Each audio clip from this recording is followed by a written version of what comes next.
এই বৃষ্টিটা আগামী আরও ৩-৪ দিন কন্টিনিউ করবে। কারণ হচ্ছে আমরা জানি যে অক্টোবরের ১০ থেকে ১৫ তারিখের ভিতরে সারা দেশ থেকে মৌসুমী বায়ু বিদায় নেয় এবং বিদায় নেওয়ার প্রাক্কালে প্রতি বছরই বৃষ্টি হয়ে থাকে। কারণ এই সময় যে জিনিসটা হয় হচ্ছে যেমন দক্ষিণ পশ্চিম মৌসুমী বায়ু সক্রিয় থাকে, এর সাথে পশ্চিমে লঘুচাপের প্রভাব থাকে যেহেতু মৌসুমী বায়ু বিদায় নেবে এবং এর প্রভাবে যেটা হয় কি টানা বৃষ্টি হয়। তবে এই সময় যে বৃষ্টিটা হয় ওইরকম একবারে ২৪ ঘন্টা টানা বৃষ্টি হয় না, বিক্ষিপ্ত হয়, মাঝে মাঝে বৃষ্টি হয় এবং দেখা যাচ্ছে গত ২-৩ দিন টানা বৃষ্টি হয়েছিল, তারপরে বৃষ্টিটা ব্রেক দিয়ে দিয়ে বৃষ্টি হচ্ছে।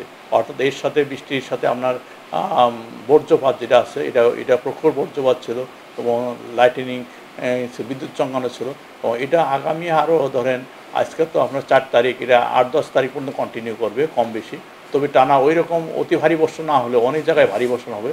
যেমন আজকে সকালে আপনার ওই সিলেটে বৃষ্টি হয়েছে এবং সবচেয়ে বেশি বৃষ্টি হয়েছে আপনার টাঙ্গাইলে ৩ ঘন্টায় ১৩০ মিলিমিটার বৃষ্টি হয়েছে।